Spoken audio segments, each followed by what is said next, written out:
Welcome everyone to the Association for Core Texts and Courses Core Conversation series, the first in our series for the 2021-2022 academic year. I'm Charlie Thomas. I'm the Executive Director of ACTC. We're glad you found us. ACTC is an international professional organization for people who do text-based teaching, open-ended discussion-based teaching, mostly in undergraduate classrooms, but not just that. We have an annual conference, which this year will be at the University of Notre Dame in April. We would love for you to join us for that.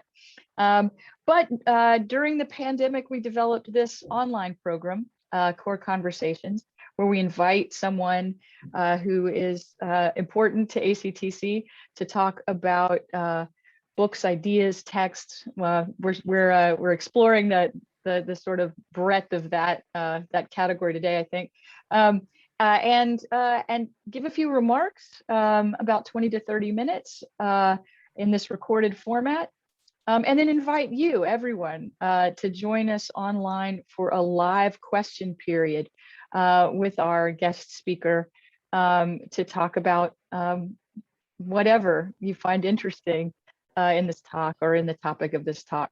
And so I am very pleased that we're beginning this year with Phil LeCuyer, who serves on the ACTC board, and I've had the pleasure of working with and getting to know in the last few years. For the rest of the series, we will have this year Mary Townsend, who's a philosopher at St. John's University in New York, Simi Ali, who is the director of the Dallas Institute. Oh, I should say, Mary will speak on de Beauvoir. Mary Townsend of St. John's will speak on de Beauvoir. Simi Ali is going to talk about Homer. And then Krishnan Venkatesh, who is a colleague of Phil's at St. John's College, Santa Fe, who will be talking about the Chinese historian Sima Qian. But today, I'm so pleased to welcome Phil LeCuyer. He has been a tutor at St. John's College in Santa Fe for many years, and he's one of the editors of Respondeo Books, which is a publishing collective, which I've also learned a lot about in the last year or two, and we're doing really interesting and good things. And so very pleased that he was willing to do a core conversation with us. So welcome, Phil. Thank you very much, Charlie, and I'm delighted to be here. If it's of interest to anybody, it's November 11th. I'm sure that's not the date that anyone else will be seeing this, but that's the date that it's actually happening. I'm in Santa Fe, New Mexico, and I want to thank everybody for taking the time to listen in. What I'm going to talk about today is the human face. And I'm going to start, as seems to be my mode lately, with a quotation from Emmanuel Levinas, and then in the next several minutes after that, to try to develop as much understanding of that statement as I can. The statement by Levinas is from his book, Totality and Infinity, and it's from the part of the book that is devoted to his meditations on the face. It's a very simple statement that I'm going to say over here. It's Levinas writes in Alfonso Linguis's translation, "The face is present to us in its refusal to be contained."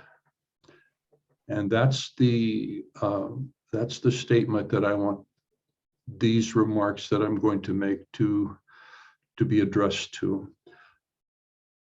I'm going to start this with studies of faces in paintings. How have artists portrayed not just the face in the sense of two eyes, a nose, and a mouth, but how have they portrayed the face as it is present or as it has presence to us. It's a much more delicate question. We're going to look at a couple paintings first, and then I'll go on to some other remarks. And in a moment, I'm going to ask Charlie to put up the first painting. But before I do, I want to make a disclaimer here. These are, what you will be seeing are digital images that are provided by the Metropolitan Museum in New York. And they're very good images, but that's what they are. They're not the paintings themselves. And the paintings, really, if you stand in front of them and allow yourself to take them in, are much more full-bodied and much more nuanced than these images, than these digital images. That said, though, that's what we have, and I think they'll work just fine for my purposes today. So I'm going to ask Charlie to put up the first of two images that we'll be looking at, and it's a self-portrait by Rembrandt.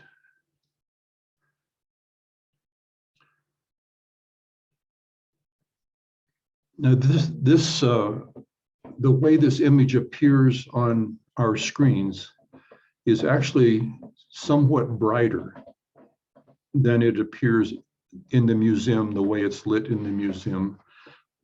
But really it's very accurate.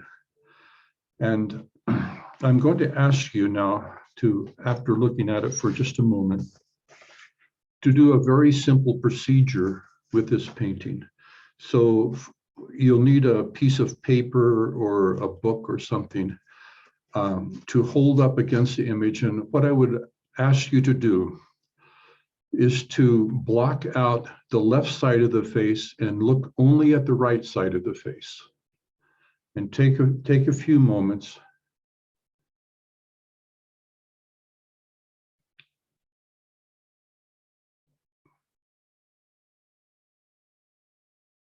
Now try to imagine, based on the right side of the face, what the left side of the face would look like if it were a match. And now take away the piece of paper and look at the left side of the face. And I think you can see that it's not a match. It doesn't really fit together with the right side of the face. And now do the opposite, block out the right side of the face and look at the left side for a few moments. And now imagine what the whole face would look like if the right side were a match to the left side. And then take the piece of paper away. And I hope that you can see, at least I think I can see, that it's not a match. I'm going to suggest some words, and I'm not stuck on these words. These are just words that work for me to try to express a little bit what I see in the two sides of the face. On the right side of the face, I would use the word devastation. If you look at the right side of the face alone, it looks to me like the expression that a person would have at the funeral of a loved one, or when thinking about an irremediable loss. And on the left side of the face, I would use the words poised or secure lucidity. Now, as I say, I'm not pushing those words with any special loyalty to them. They are just good first approximations for me, and you might have words that work better for you. But hopefully I've been able to show so far what I would call the central asymmetry of this painting. And the way it works, I think, is that really there are two subfaces here. There's the face on the left, the poised, lucid face, and you see it underneath the face on the right. And then there's the half face on the right, and you imagine it underneath the face on the left. But neither one dominates, and neither one defers even to the other. They're both there, and they are both present in a single person. So there are really two subfaces there. Now there's a couple other details in the painting before we go on to the next one that I want to mention that support this central asymmetry. The first is that hat or black cloth or whatever it is that he has on his head. You see on the left side, there's a very sharp and well-defined contour between it and the background. And then if you follow it around, you see when it starts coming down vertically over on the right-hand side, it starts to lose that sharpness. And by the time it rejoins his face on the right side, there actually is no boundary between that cloth and the background, that the sharpness of it has been effaced. And the other detail I would point out is his graying, curly, reddish hair on the left-hand side of the face there. We see it, it's very detailed and very, very sensual. And there is nothing like that on the right-hand side. We suppose that it's there, but we don't see it. And then his face is obviously much brighter on the left-hand side. There's some white paint up there on his forehead that really is just white paint. It's almost not even worked into the rest of the figure. So that, I want to go on now to the Van Gogh self-portrait, Charlie, and I'm going to say some very similar things about it. And I'm going to ask, this portrait here was made in 1883 or 4. It's one of the very last paintings that Van Gogh painted. The Rembrandt self-portrait, by the way, was painted in 1660 when he was 54 years old. Now on this Van Gogh portrait, let's do the same thing. Block out now, this time first, the right-hand side of the face and look at the left-hand side.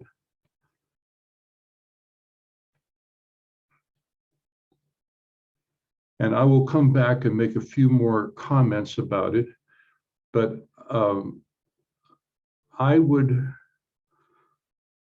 the word that I would use for the left-hand side of his face is injuredness. There's a sense of injury there. He's very focused. And now look at the right-hand side of the face, and to my mind, it looks very, very different from the left-hand side. The eye is looking up instead of straight ahead or even a little bit down, like on the left-hand side, the eye is looking up. The face is smooth. It's very bright around the eye, and there are lines above the eye coming down into the eye, as opposed to on the left-hand side, there are lines from below coming up to the eye. So what he's seen on the right-hand side appears to be coming to him from above, and what he's seen on the left-hand side appears to be coming into his eye from below. On the right-hand side, there's a big, very beautiful curve to his hat, a very graceful curve, and you can't see it very well on this image, but the collar of his coat is also very gently curved. On the left-hand side, on the other hand, you can see that the collar of the coat looks like it has been cut, maybe even with the scissors somehow, that it's angular. And on his left shoulders, the darkest area of the painting with all the black spots there. On the left-hand side also, there's a sense of having experienced violence.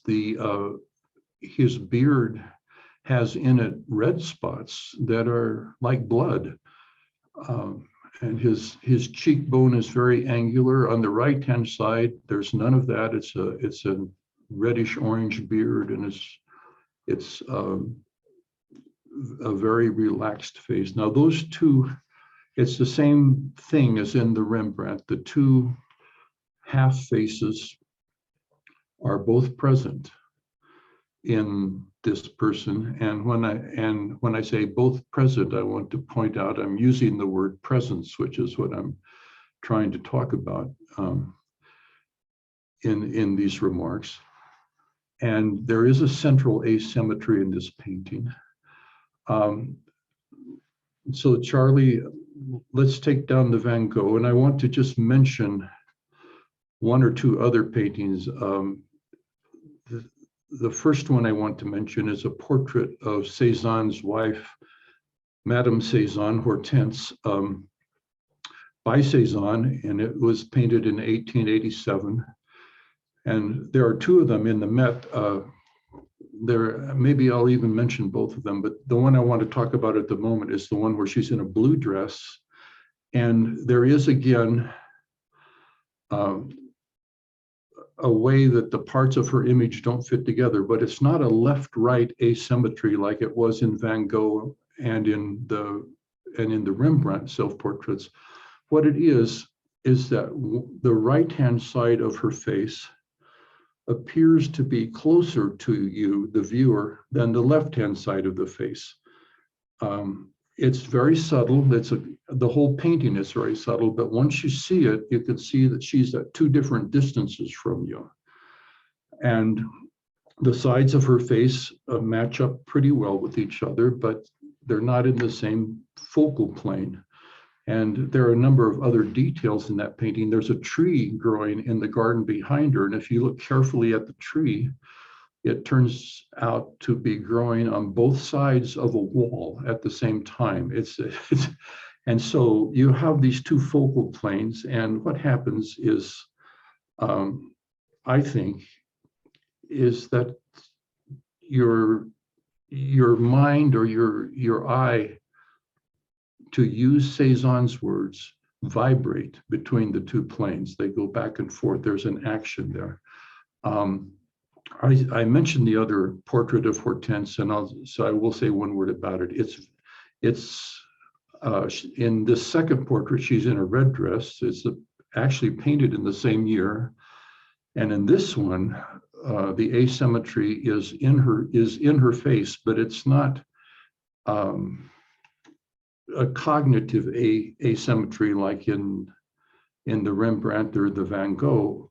What it is a chronological asymmetry. The right-hand side of her face is the face of a 19 or 20-year-old woman, very lovely, very relaxed. And the left-hand side of her face is the face of a 45 or 50-year-old woman. And so she's existing for us, the viewer, in two different times. And again, when you look at the painting, you don't consciously sort it out like that, but once you see it, there it is. Now, the last painting I want to mention is, I think, one of the most remarkable paintings in the Met, and I if you can possibly see this, I would recommend it. It's a portrait by Velázquez, painted in 1650, of his servant, his slave, actually, Juan de Parejo. Velázquez actually liberated this man 3 or 4 years later. But it's in this painting, Juan de Parejo is just sitting there looking out of the canvas. And the asymmetry in this painting is that one eye is looking directly at you. It's direct encounter. And the other eye is looking over your shoulder into the background. And the two words that I would use to approximate or characterize this particular asymmetry is directness on the left-hand side versus elusiveness or even evasiveness on the right-hand side.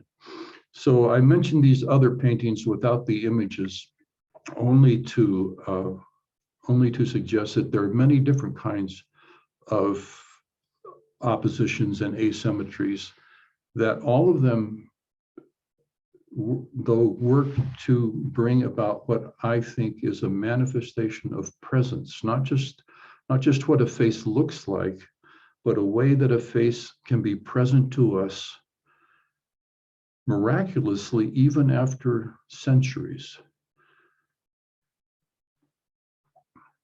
The philosopher Nicholas of Cusa in 1440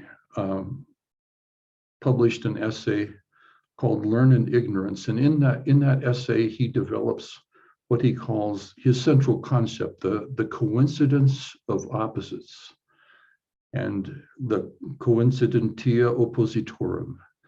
And this concept, he says, is a higher kind of knowing and understanding than logical knowing and understanding.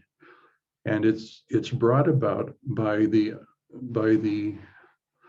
presence of an opposition in one's thought or in one's vision or in one's even in one's hearing that cannot be unified into a single thing, but somehow is a single thing, even though it can't be consciously reduced to that.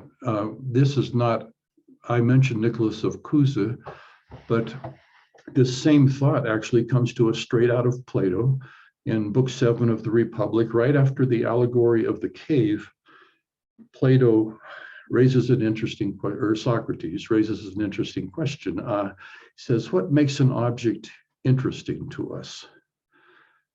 As it turns out, most objects are not interesting to us. They're just what they are. But he says what makes an object interesting to us, and he calls them in the Jowett translation, summoners of thought. What summons thought in us is when an object manifests opposing qualities at the same time.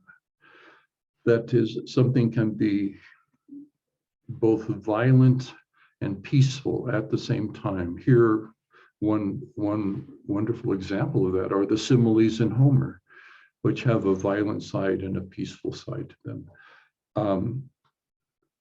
Having moved away just a moment from these paintings into the realms of philosophy, I want to invoke one statement from Schlegel. I'm not a Schlegel scholar, but I have a friend who pointed me to this particular passage, and I think it will serve my purpose well.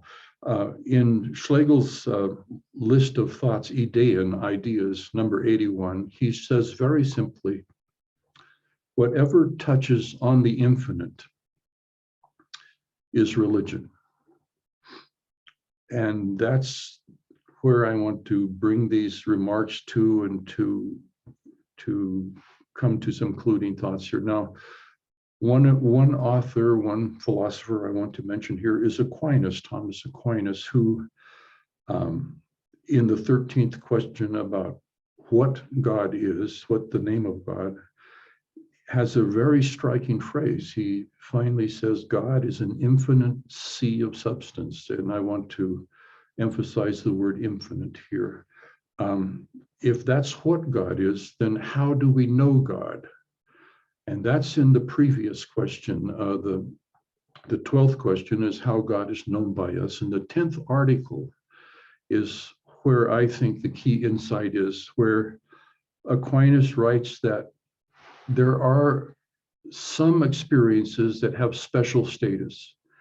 And in those experiences, we see two separate things at the same time as one perception, but they don't lose their separateness. He gives a very striking analogy. He says, it's like a body that has two different shapes at the same time. Now, we don't normally think that a body could have two different shapes at the same time. Maybe a shape followed by a different shape, but not at the same time. But this is the way Aquinas establishes what he's teaching us in that particular article of that particular question. One last passage here before I conclude these remarks is I want to bring Kant into the conversation here. In the Critique of Pure Reason, Kant tells us that we really only have two intuitions. We have a spatial intuition, which he calls nebeneinander, one thing next to another. And we have a temporal intuition, nacheinander, one thing after another. And in Kant's presentation, that's all the intuitions we have. We don't have any metaphysical intuition. We don't have any insight into anything, intuitive insight into anything beyond time and space. I would like to argue, or at least I would like to suggest for purposes of discussion on the basis of what I've said in these reflections, that we do have a metaphysical intuition. And that is one thing through another, durcheinander, in the same way that in the Rembrandt or the Cézanne, we see one face, we see the second side of each face through what's on the other side of the face. Having said all of that, I want to return now, by way of concluding, to Levinas's statement. I'm going to repeat the statement. He says, the face is present to us in its refusal to be contained. And I'm going to restate that slightly in two different ways. One is that the face is present to us in its refusal to be subsumed under a concept. That's my version of Kantian lingo. And the last way that I would say that is the face is present to us, and I'm still trying to keep our attention focused on the issue of presence. The face is present to us in its refusal to be a thing. It's that simple. And so that concludes what I have to say by way of introducing what I hope will be a conversation about this issue. And back to Charlie. Thank you so much, Phil. I have so many thoughts. I'm in the unenviable position of, or enviable that I get to ask the first question. Unenviable in the sense that I need to do it in real time. Those of you who are watching at home have some time to think this through and join us for the live question period. The time and date of that will be announced on the website. But I guess what I'd like to ask, it comes right from what you returned us to at the end, and this idea of the face refusing to be contained, and the way you unpacked that, refusing to be a thing, refusing to be subsumed under a concept. And I just wonder, I wonder if you'd be willing just to say a little bit more about how these various asymmetries, whether they're in space or time, signal this refusal to be a thing. Is it, and I'll try to be more specific, is it this, one of the things I was struck by as you were presenting these paintings was the way that that some of this asymmetry might, certainly it's doing other things, but one of the things that might be doing is kind of presaging some of what Picasso was doing in Cubism, and managing in two static dimensions to telegraph change and motion and time. And so insofar as one side of the face is farther away than the other, or one side of the face is older than the other, or one side of the face is resolute and the other is wounded, that we're seeing life somehow. We're seeing a kind of a way in which a person is not static, perhaps that they, quote, other sources contain multitudes. But I wonder how the face does this. That is, if you were to show a body that was that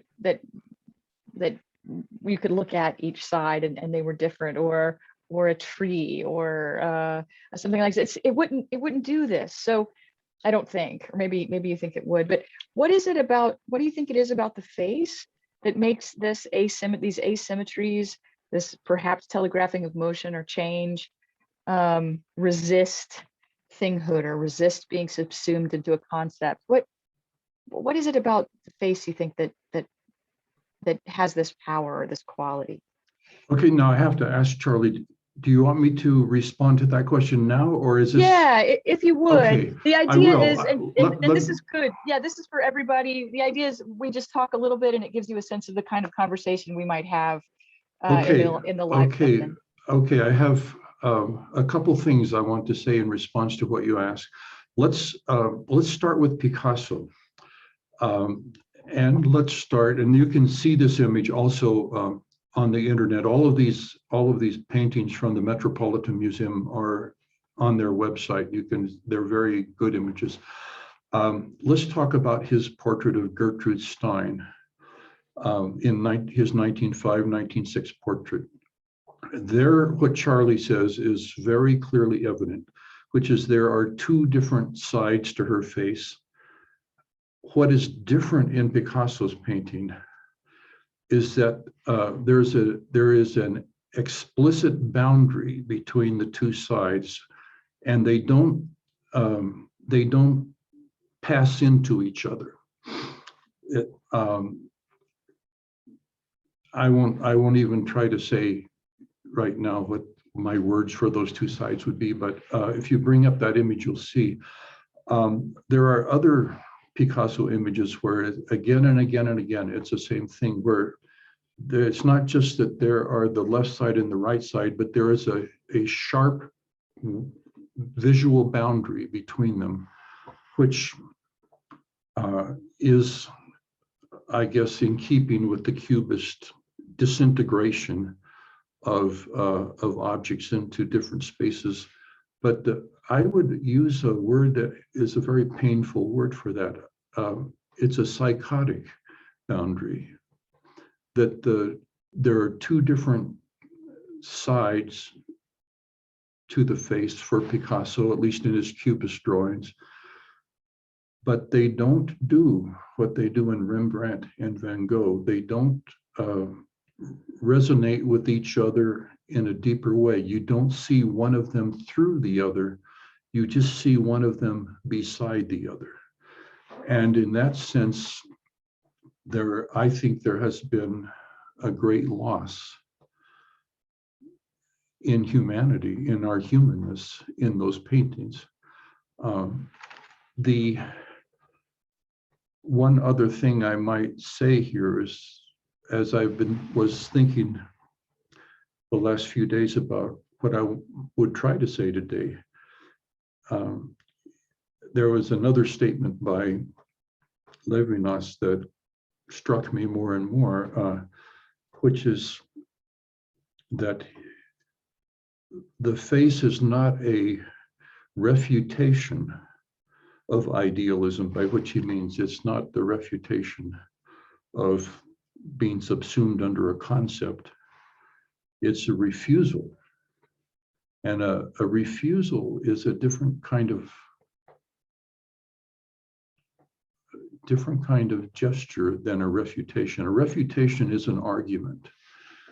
A refusal is not an argument in the same way and on the same level. And I would make that distinction here of what Levinas is bringing bringing out in his work. And there's one third thing that I would like to say here about the refusal to be a thing. When I was an undergraduate, many decades ago, as you can tell, I remember reading a book by P.F. Strawson called Individuals. I was 19 years old and I'm sitting in the library on a snowy day, and here's this famous philosopher who's writing about how to tell the difference between a person and a thing. And in my naivety, I remember thinking, nobody in the town that I come from has had any problem with that. You know, there were people and there were things. But I was too young and too naive to realize what Strawson was writing about. What he was writing about, and it comes out quietly in that book, is the inability of a whole continent, of a whole civilization, to make that distinction between a person and a thing when it counted, namely during the Holocaust. And as everybody knows, when the trains rolled into Auschwitz and the doors were opened on the cattle cars and the freight cars, the guard on the ground would call out, "Wie viel Stück?" How many things are in there? And that's, I think, the essential moment of failure that Levinas is addressing and saying, no, that's not what we are. We're not things. We're not Stück. Thank you, Phil. This has been great. I can't wait to talk more and to add some voices to our conversation. We will let you know when our live question period will be. It's probably by the time you see this already on the website. But everyone is invited. Tell your friends, tell your students, look on the Met website for some of these other images. I was sort of working while Phil was talking and looking up some of them for myself, and they are striking. And think about your questions that you'd like to talk to Phil about, and we will make that happen. So thanks again, Phil. Thank you, Charlie. Thank you very much. And we'll see you all very soon. If you have any questions about ACTC, about this program, or anything else we do, please reach out to me. I'd love to talk to you about it. Take care. See you soon.